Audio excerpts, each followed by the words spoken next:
So you found the tools? Yes, but this is just the beginning. To start our quest to find the meaning of calc, How do we use these tools? What can we do with them? find limits and derivatives and antiderivatives, zeros, intersection points, area under a curve, rate of change, graph equations, minimums and maximums, tangent lines, and solve for Riemann sums, set up integrals, use power rule and quotient rule. We can integrate by parts and use U substitution, find volume with disk, washers, shells, and parallel cross-sections. With all this knowledge we are invincible. We do have a lot of power now, but must be careful of Senioritis. Senioritis is a strong enemy and will not might be easy to defeat. It will do anything to prevent us from finishing this project.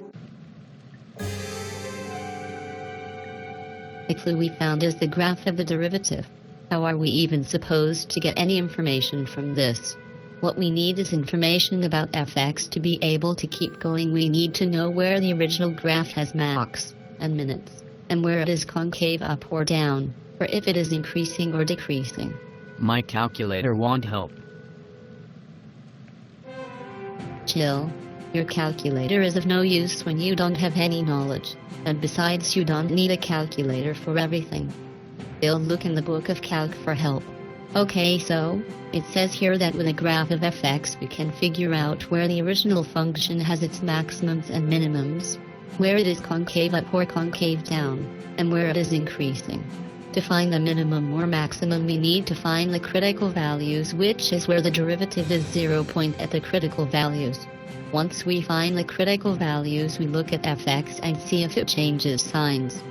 If it at that point it changes from positive to negative, then we have a maximum, and if it changes from negative to positive we have a minimum.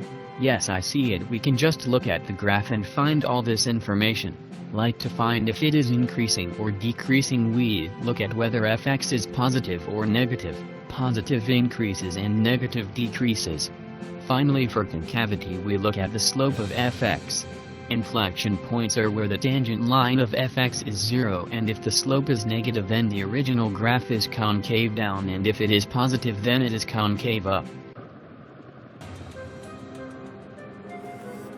Senioritis is catching up to us. Let's run to the hideout and figure this out. I will catch up to them and they will never finish their calc project. Okay, according to my calculations the meaning of calc is... Wait, let me double check. I don't think this is right. I checked a million times. Just accept it. The meaning of calc is DNE. All that work for nothing.